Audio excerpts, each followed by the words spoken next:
Sunday morning news, views, and interviews. Your host, Aaron Mayer.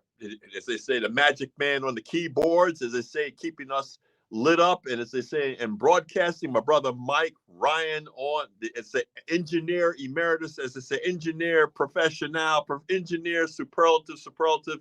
Because if they put an old guy like me or our guest that's coming up, brother Mark Magaña, on these keyboards, the world would tilt and spin off its axis. Brother Mark, thank you for joining us this morning. Of course, great to be here. Great to be on your show and to see your smiling face. Well, brother, like I said, we are brothers from different mothers, but we're at the front in many struggles within the movement, within the broader national and international environmental movement. As I said, we got a lot of rubber on that road, brother. So it is definitely a plus in having you here. One of the things that we're doing with this series is, again, documenting the movement, brother, documenting the work. You and I have been a couple of decades with GLT and some of our other points and interfaces, brother, and as they say, laying out the tracks. And so the best way to get it out there is get it out there in authentic voices by authentic leaders and movement builders such as yourself. So as they say, welcome to news, views, and interviews. And so, we're going to, swing it right off the top. You and I connect through, the Green Leadership Trust, and we're pioneering members of that organization that's designed to pull together and create a national network of environmental leaders, preparing and training the next level generation of environmental leaders to take on stewardship and leadership within mainstream environmental organizations. How do you approach that work, brother? How does that work, as I say, push and drive you, and as I say, and the centrality of that, to the broader movement? I think for us, and thank you, Aaron, and my organization is that I work with is GreenLatinos, and as a network of Latino environmental and conservation advocates, Mm-hmm.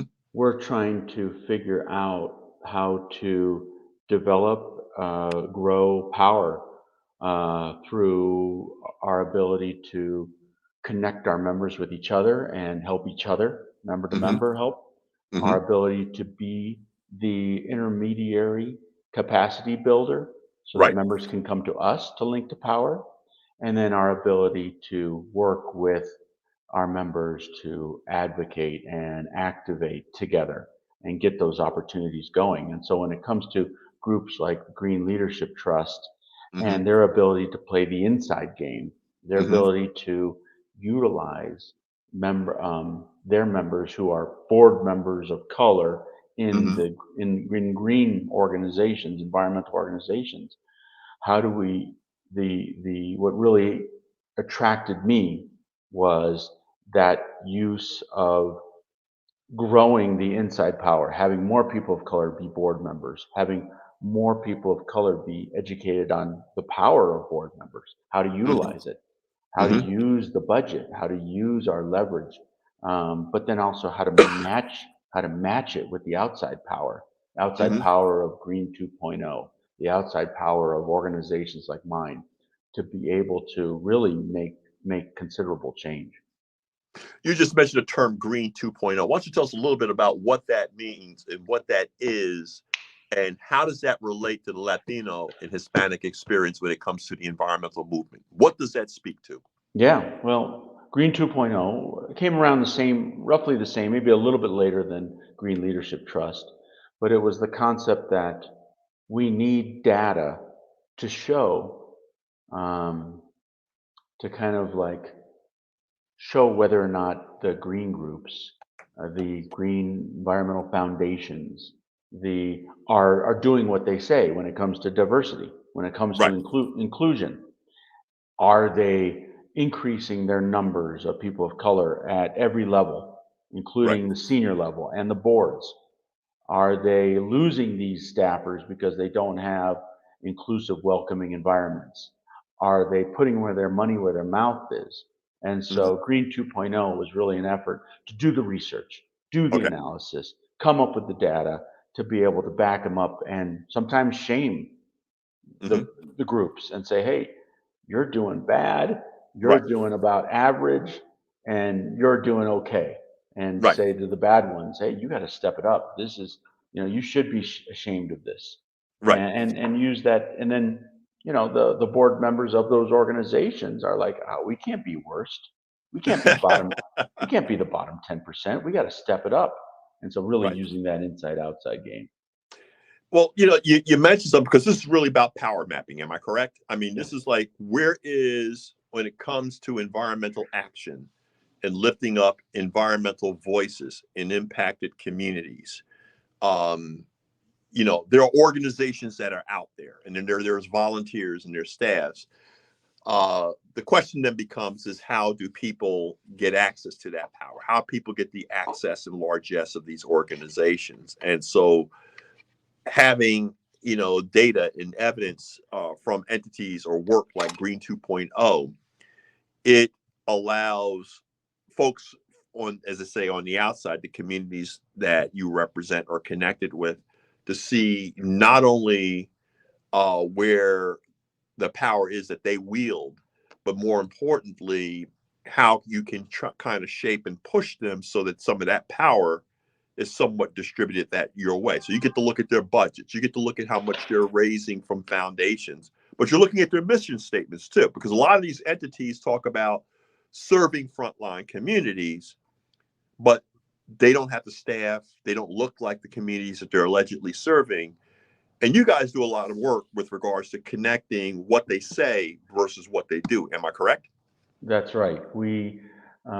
Like you clearly stated, there have been in the last 5 to 10 years 1,000 entities that have said we want to help frontline environmental justice, we want to help climate justice, we want to help people of color, and those foundations, big green groups, companies, etc. They have most of them have good Mm-hmm. intentions, Mm-hmm. but they don't have the relationships Right. with the people that they're trying to end up serving and providing resources for. And so they just kind of either flounder about and don't get the results, or they give their money to their friends at the green groups and say, Mm-hmm. "Hey, can you trickle this down for me? Can you make sure it gets down?" But some And of them may want so to act, some of them may actually believe that the largesse that they're giving actually flows there. A lot of them don't realize it's sucked up in overhead, administrative outcome, and staff, and all this other stuff, and that the result is a trickle, right? they They don't they realize the sponge that an organization can be, correct?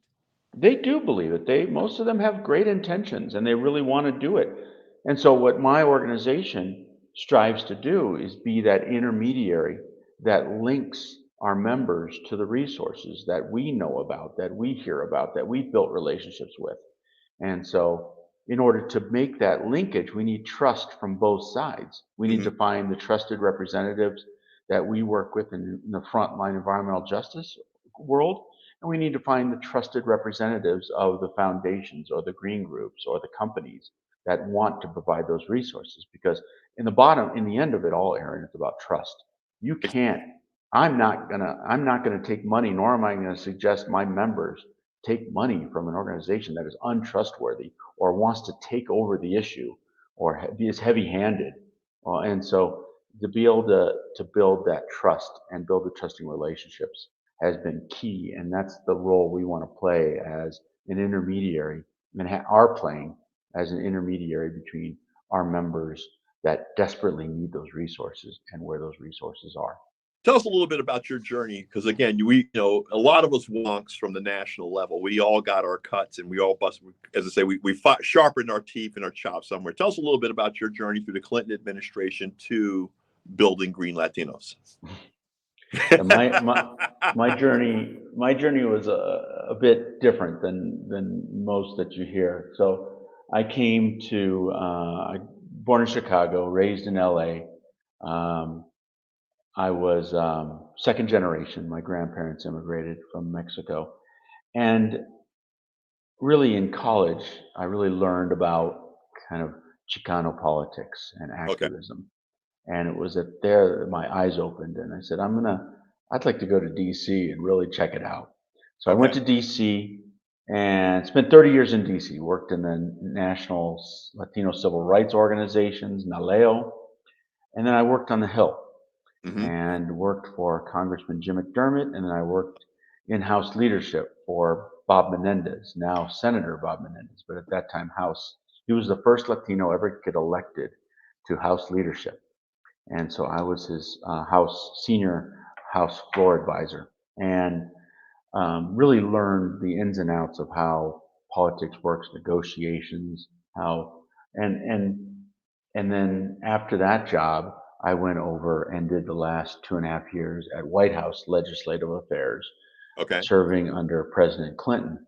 Hmm. And President Clinton and Bob Menendez both are beasts of strategy, smarts, tough, Hmm. knowing how to get stuff done. And so being able to really be in the rooms and learn how the sausage is made Well, I'm was going to was hold you right there at the sausage. We got to get this commercial in, and we're going to pick it right back up at the second half. sounds good.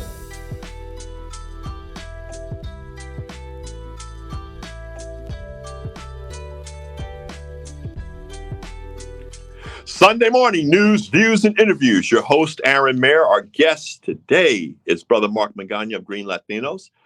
He's right now anchored out of Boulder, Colorado, correct? Or That's correct. all right. Whew. I say give Boulder dinner. So I said rock, paper, scissors, brother. So I went with the Boulder. So the rock, the big rock. You nailed it. The big rock. But the point of the matter is that you're a national organization. We work together, at Washington D.C. But you're literally the one of the national faces of Latino Hispanics, in the environmental movement. And when we went to the first from the first half, we were just talking about your career as again you're working from Senator Menendez and then stepping over to the White House. And as I say, you go from as I say, little barbells, intellectual barbells, to deadlifting, deep politics. So tell us a little bit about that journey. We're talking about the, as I say, the footprint of both President Clinton and Senator Menendez. Yeah. And so learning from them was an amazing opportunity.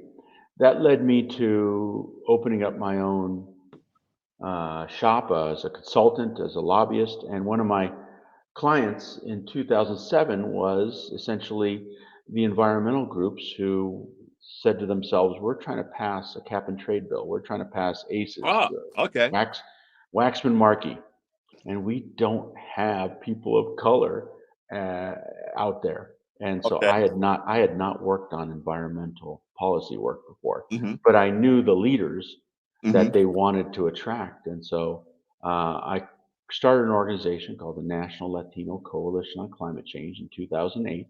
Okay. It's our 15th anniversary, and it was an effort to get Latino leaders to support the cap and trade bill. It was very legislative strategy. And so what I learned from that was there were that Latinos in the movement were very isolated, very siloed, that they didn't have a hub, they didn't have a home, that Hmm. they weren't connecting with each other, that they didn't have a sense of familia. And that's the kind of thing that keeps you going, Right. you Well, know? is that not true? Because like a lot of the EJ movement, everybody is really kind of parochial. Their power is at some very local or hyper local area. They're building a national and international movement, but it's the connectivity, learning how to build that connectivity tissue between what's happening local to recognize that you got to shape state policy and federal policy. So I can imagine what it's like for you, because I mean that's just a bear in working with statewide Latino groups or Black groups or Asian groups, then trying to then build a federal network. And so when you start trying to push for climate policy at the federal level, it really, becomes kind of fascinating. And so going into, the Latino and Latinx front lines, I mean, not only are you trying to move and pull people together in that space, there's a lot of other deep conversations. I mean, one of the things is that, uh, some of my brothers, they get caught up in the name. I'm not Latino. I'm not Latinx. What does the X stand for? How do you navigate that? Because that's also a conversation within the Black community. I'm not Black. I'm African American. I mean, it's like, folks, of all the things that we got to fight about, how do you deal with what I call the definitional dance? Well, we found that a lot of people feel strongly on both of those sides. And so we try to be very respectful for our audience. And when we um, define ourselves on paper, we write Latino, Latina, Latine, because Okay, there's a lot of pushback on Latinx right. because it is not something that naturally would flow in Spanish. Hmm. And so the Who came use up of, with it? academics, not non-Spanish speaking academics, and that's and so trying to be respectful of gender issues and those things, but also that most Latinos want to be called Latinos. Actually, most Latinos want to be called Hispanic. That's the number one name, Right. and that was created by the census. Exactly. It's a census categorical grouping, a linguistic grouping, Yes. because it's kind of trippy if you really get into census politics, because you always had the one drop theory, as you know. Yep. And so anybody with one drop of African ancestry was called what? Black. So the last thing that they want to do was to increase the African American population by adding in the diaspora from Central and South America. Because when you get the Brazilians and the Latin and the Hispanic and the Spanish speaking brothers and sisters and the French speaking brothers and sisters, it makes it harder. As I say, you're creating an army that's hard to beat. And so they got into linguistic classifications as another way of dividing and conquering. And what's amazing is how people, because of that internalized oppression, really gravitated to that crap. I mean, we have some deep conversations. I know you and I have them. I've seen you, go through it. People like, you don't speak for all the who says you speak for everybody? And you have to tell them, listen, I don't pretend to speak for anybody. I just happen to be in this space trying to help all of us. If you want to throw down, we got a space for you. And if you don't, that's cool. You can set up shop. I'm willing to help you get there. But it is amazing. The I call and again, it's a form of internalized oppression. Everybody's been powerless for so long that everybody automatically feels they have agency, that they can step in the shoes of brothers and sisters that have actually been out in the road doing the work. And to me, it's a form of disrespect, because at the end of the day, um, you ain't got to say nice things. You ain't got to be thankful. But one of the things that they always say is that you got to recognize. You got to recognize the signs of the road. You got to understand the road you're driving on. You didn't you didn't lay the pavement. Somebody cut this path. You're driving on this thing and you have no clue about how it got here. And so that lack of curiosity, that lack of respect, in my opinion, has always been a tough thing, for me to wrap my heart and my mind around. And I tell people, I just don't, no, I don't want to be worshipped, but I also don't want to be disrespected. I mean, it's like, look, we've done a lot of hard work, and this is not at the expense of you or your community or you or your view, but it's for you and your community. But you got to recognize the space that this was not here before, and that, it's here for everybody to take it to the next level. But how do we get folks to move from working with instead of shooting at us? Well, it's not just shooting at us. We're shooting inside our own. Yeah, We're circular firing squad on each other. yeah, We are our toughest critics. We don't let ourselves get away with shit. yeah, And so it's the ability to say, um, we got to look at the bigger picture, guys. We got to look at where we're at in history. We can't fight the little things. exactly. We're in a moment. And if you're going to spend your time fighting for the little things, I don't have time for you. I gotta stay healthy. I gotta stay away. Yeah, yeah.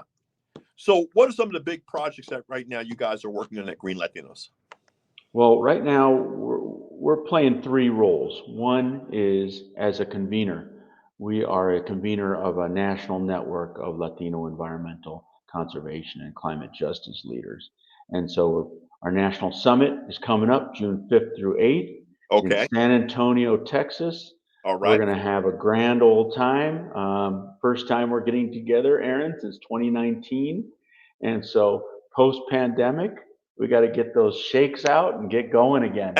And so we're excited about this national summit, All bringing together 200 of the top national environmental leaders together, all right. and then how we are able to really curate opportunities for them to meet each other, develop relationships, partnerships, and grow together so that they can help each other and build the relationships and partnerships. We all have unique resources, Right. power, privilege in the different sectors that we're in: EJ, Big Green, Legacy, academia, foundation, renewable energy, government sector. And if we don't know each other, if we don't trust each other, then we can't really efficiently utilize and share those powers that we have. And so that's number one. Number two, and we're doing a lot of um, online based meetings, a lot of more in person based meetings, and so how we develop those opportunities. Number two is our role that we play as a intermediary that brings directly links our members to resources. How we There are so many frontline orgs that are so under resourced but are doing amazing work that we don't need to grow Latinos, we need to grow them Hmm. and champion them to be able to grow and have the resources to do more and more work. And And that, as and yeah, that digital work is that you drop your URL is www.greenlatinos.org. that's it. www.greenlatinos.org. And so please go there, sign up for our newsletter, sign up for membership. It's free if you want it to be free. If you want to donate, you can donate, but be part of the action. All And right. and then and then Can you as we give that grow website one our more time? What Oh, you mean the you didn't hear it? no. www.greenlatinos.org. All right. Third time's the charm. There you go. Well, listen, brother, we gotta basically and see there it is. Poop. It's making sure that folks can run and get their pens and pencils, but also leveraging this digital platform so that we can get this in here. Brother, I want to thank you for, as I say, this is our first half. We're going into our second, as I say, off back session half. And that will wrap us up, for the radio part of news, views, and interviews. Catch the entire interview on YouTube. And just in a few minutes, we're going to go, as I say, search at YouTube and get the second half for parts 3 and 4. But Mark Magaña, thank you, my brother, for your efforts and, as I say, and your love and your support of news, views, and interviews and being with us for the show. We're going to go to our second half.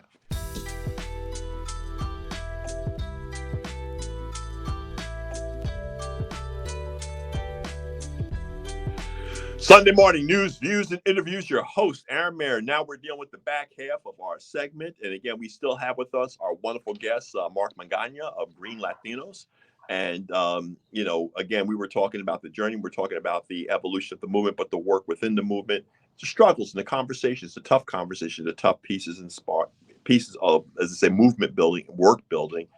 But how do we, as leaders, as they say, lift up the work to be done and facilitate the work that is to be done? And we closed out that first half with that wonderful conference. So why don't you tell us a little bit more about the conference that's coming up in Texas, my brother, and some of your big broad brush themes that you hope to as I say, capture and get done there. Yeah, number one is we're bringing together 200 plus Oh. of the national Hmm. Latino leadership on conservation environment. And we want to make sure that we know each other, that we build those relationships. So number one is relationship building Okay. and trust building.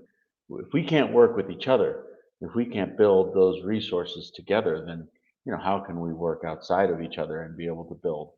And so that's number one. And then number two is talking about policy issues that specifically and disproportionately address our communities and the cumulative impacts of the Okay. various issues on water and clean air and public access to public lands and ocean and clean transportation, sustainable communities, but how all of these things come together intersectionally Hmm. for us to all work together.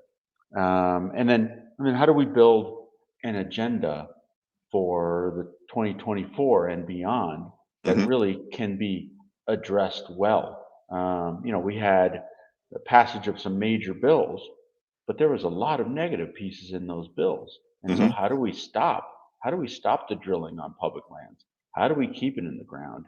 How do we successfully come together to make those fights? And so that starts with relationships and being in person, Hmm. being able to break bread together, dance, being around a fire, having a drink. All that is how you do that. And the thing about Green Latinos, you're nationwide, you're all over the country, so you have different venues. You go from everything from the Northeast to the sunny South to the desert Midwest and the desert Southeast, to sunny California.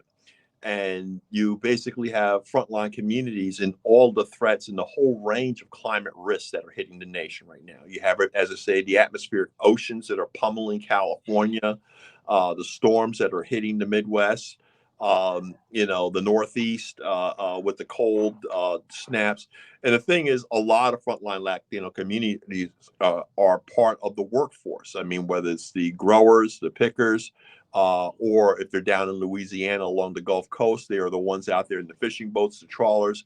If they're out there in California, they're right there, right there within, as I say, the whole big agricultural belt that is, California. So, how do you work with the community and, as they say, their needs and the various risks and threats that are right now posed by climate change? Yeah.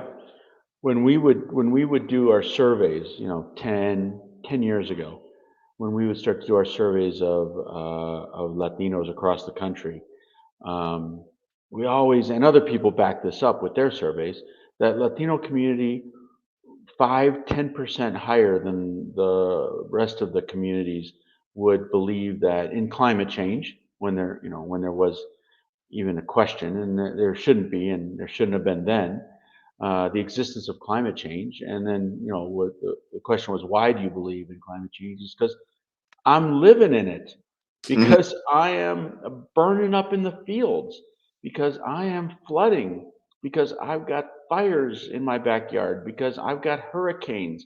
I live in Florida. I live in Texas. I live in California. I live in New York and New Jersey. I'm on the front lines of this shit. Hmm. And my family lives in South America and Central America, where you can't grow the crops anymore, where Hmm. it is seriously, you have to immigrate or die. It's not an And issue that's of, and yeah, people don't realize that climate change is one of the biggest sources, of why we as a species migrate. And it gets to that point of where do we go from here, and where do we go now? Because again, everybody starts framing natural human reactions to serious changes in our ecology and in our land, in our air, in our water, in our soil, where people migrate. We migrated out of Africa to populate the whole world because of environmental conditions and food scarcity, et cetera, et cetera. The politics of now, how do we navigate, that conversation that's now a climate denial, but climate denial that puts our communities at risk at many levels. And the Latino community right now is at the center point of that storm. It began with the last administration attacking the Hispanic community and Hispanic migration and immigration, um, and yet not pointing out that number one, um, you know, because of our birth rate, it's that new incoming workforce that pays into the Social Security system that keeps everything, as you know, from the Clinton administration running. We need people with jobs to pay in the system that basically supports our retirees. And now they're talking about the impacts of what happens if the population is declining, not much is being paid in, but they're not connecting it to climate. They're not connecting it to the need to migrate. And they're not connecting and showing the respect that Latino communities are making up in our country what our birth rate is no longer doing. And so for us, it's really the fact that climate denial is the cause, and the industry forcing climate denial and creating climate denial. The fossil fuel industry is creating a situation of genocide in the southern hemisphere, Right. and how we respond to that genocide as a community, as a country, is really going to decide what happens. Whether we act by just saying, we can keep doing what we're doing, just keep doing it, we'll survive. Right. We can close ourselves off in our houses and have air conditioning and never go outside and Right. don't work. But what kind of life is that? And so Let it's me just a matter of them thinking, I'm rich, I can survive. there is the other side of a piece of this too, in this climate conversation is that there are people, in my opinion, who should know better. The Marco Rubios of the world, the Ted Cruzes of the world. You have people who are of Cuban, Mexican, Central American, Latin American ancestry, and yet they are centering on some of the most reactionary arguments that are actually putting more Latinos and more people at frontline communities at risk. But they're not even acknowledging the impact of climate on the refugee question right now. And that's a cause, but they're not lifting up the benefit of that these people are net positive. Everybody likes to make up, and I generally say make up because it's just the boogeyman argument about how they drain resources when actually to this day the Hispanic workforce and the undocumented workforce pays more money into the system in taxes than they take out in transfer payment benefits that if they were fully citizens and fully respected, they would have a right to, as I say, as regular Americans deserve. And so there's one thing that's happening is we're paying and preying on that misery, but not, as I say, recognizing the root causes. But those who should know better uh, are not, as they say, engaging in legislation to lift that burden. Well, number one, Aaron, you have people that are repeating and mouthpieces for the fossil fuel industry because of our corrupt campaign finance system, because of our elected officials' dependence and on big money donations. And Mm-hmm. so when the oil and gas industry, when they say, when if you say anything negative towards them, they're going to pull their resources. And all of those resources that the industry gives makes their voice bigger than your constituents' voices. And it should never be that case. Your constituents who are suffering, in Marco Rubio's case, from hurricanes and constant flooding, and in cruises, storms both in the summer and the winter that are debilitating their state while he's out in Cancun, Mexico. You know, it's complete corruption and not putting your constituents first. Mm-hmm. And then the situation we find ourselves in as climate crisis starts to degrade our systems, Mm-hmm. you find that it's much easier for communities to find boogeymen like immigrants and create narratives around those boogeymen and say immigrants are the reason why this X, Y, and Z is happening. And so we can't let any more in, or anti-gay or all these boogeymen that they're finding right now that plays in the Republican Party. It feeds into right now the fears that people are seeing because of inflation, because of climate caused inflation, because of climate caused, all these things potentially feed into maybe fascism. and it's really frightening.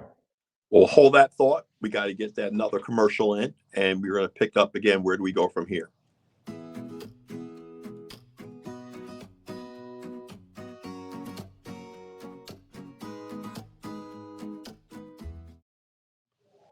Sunday morning news, views, and interviews. We're closing out our final second on, as I said, with our wonderful guest, Mark Magaña of GreenLatinos. And again, we're having a very powerful intersectional conversation of climate, people, and movement building. But, we talk about the tough parts so we can get to the excellent parts. Again, we're, going from that point of the drivers of where do we go from now, and those folks who look like us but not doing right by us conversation. But there are also a lot of positive things that are happening. And let me just give you three. One is called Justice 40. One is called the Executive Order 30 by 30.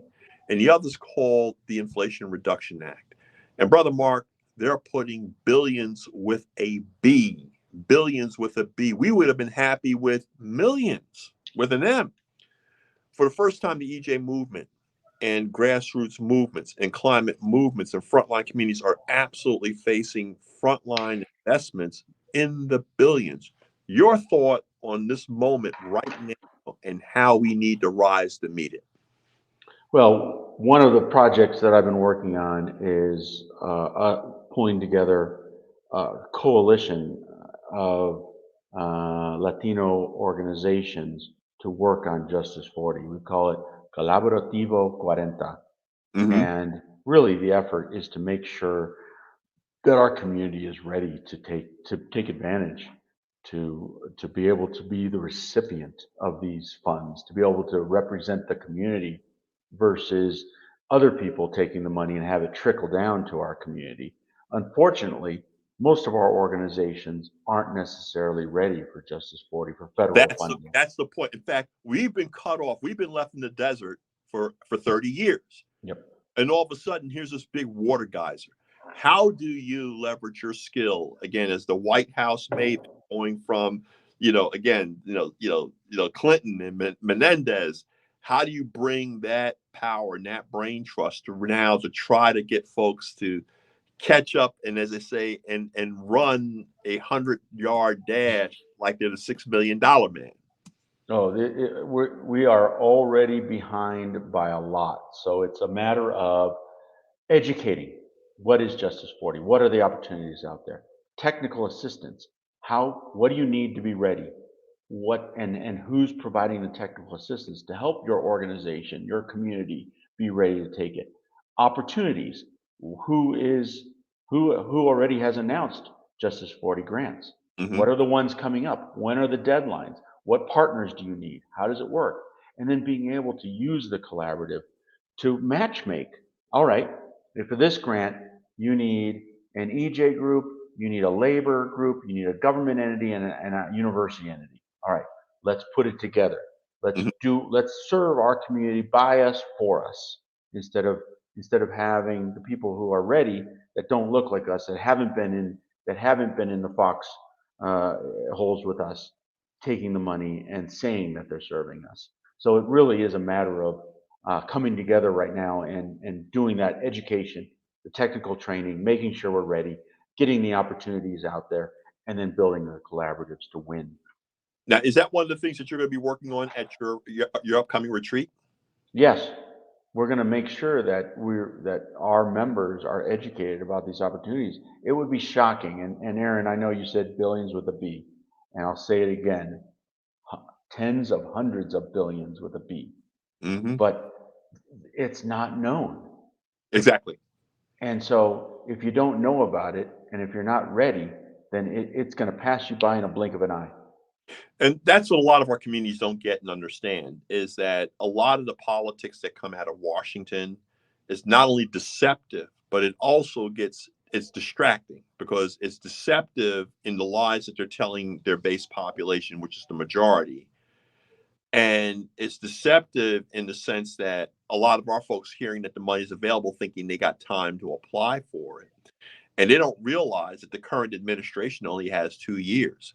And even with the current loss of Congress, it slows down getting the money out the door. There's been a commitment, And as you know, and what a lot of our families and leaders and folks in the grassroots don't know, just because a law passes doesn't mean it's going to get implemented in the spirit in which it's passed. The vigilance of keeping the community mobilized and active just to get that cup of water or just to get a few dollars of the billions that will be there, that's some super hard work, brother. I got nothing to add to that. It is hard work. And if I mean these deadlines are like you got 3 months to pull together a huge amount of work and collaboration and build something out of nothing. So it's just it's it's difficult, but I'm motivated because I'm motivated by the moment. I'm motivated by the need. I'm motivated by my children because we have to take advantage of this moment that we're in. We, the president could change in 2 years. The administration could Exactly. change. But They will not. also the narrative, because Yeah. they get the folks who've been distracting and disrupting our communities from what they need get to then go back and say, well, we put billions on the table and y'all didn't take it. They play that other flip trip, that, as if there was this easy door and this easy path to implementation when they actually put all the spikes, the nails, the flames, the bombs, the mines in the field, the IEDs to make sure our people won't get the opportunity. And that's where I think Green Latino shines, because you working from the White House to the Capitol to the White House to now into the field of now transferring that knowledge and that skill on how you get things done. That's the power of greenlatinos.org. And as I say, in shaping and building the coalitions and the conversations. No? Yeah, and our ability to utilize those resources, that access that we have, and knowing that there is technical assistance out there, that there are people and organizations and foundations that are have the money and putting the investment in there to making sure our communities are ready, but those investments, those technical assistance isn't landing yet because Exactly. they don't know about them. Right. So again, our intermediary role, how can we link the frontline communities that need these resources with the technical assistance, with the collaborative efforts to be able to be successful in this moment is key for what we do, and it fits. And one of the things that, like I said, and folks, they tend to think that, oh, well, the Hispanic community's over in Texas and they're coming into Texas, or they're just in Florida. You're sitting right there close to Denver, Colorado, and Boulder, Colorado. It's one of the largest Latino communities in the country. Denver has a very large population. And another thing that folks don't realize is the number of Latinos that are actually First Nations. Most Mexicans, and people of Mexican ancestry, they are First Nation people. I mean, a lot of folks just don't, because we get to the census classification of who they are and who came here first. You know, again, they don't realize that what was this, Texas, their lands went all the way up, through the U.S., through Colorado, all that, right over to Oregon and California. That Yeah. that was all, your ancestral lands. And my indigeneity, although maybe definitely diluted by the Spaniards, comes from central Mexico, the Guadalajara area. Well, my point is, I would venture to guess, because my ex-wife, she's from Colombia, and the fact that 40% of her, because we did the old ancestry.com thing, 40% was of indigenous people of Central and South America. It gave up the little names of the various folks, but the colonial part of Portugal and Spain was like 5%, but and that, in my opinion, is true of a lot of Latinos. And I just think that there's that powerful solidarity as well, there. But could you give us again your website, www. www.greenlatinos.org. Join us, sign up for membership, sign up for our listserv, join us at our summit June 5th through 8th Okay. in San Antonio, Texas. Well, listen, brother, I'm gonna be upset if I don't get my invite from you. I will send it over now. I mean, we will definitely pull together what we got to get together, at the next GLT.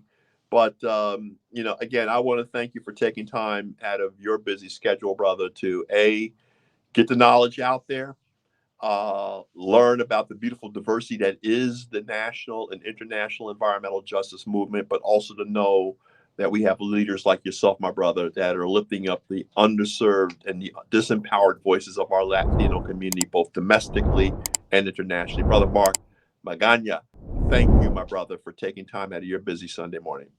Thanks, Brother Aaron. Stay strong. Will do. Peace. All right. Peace.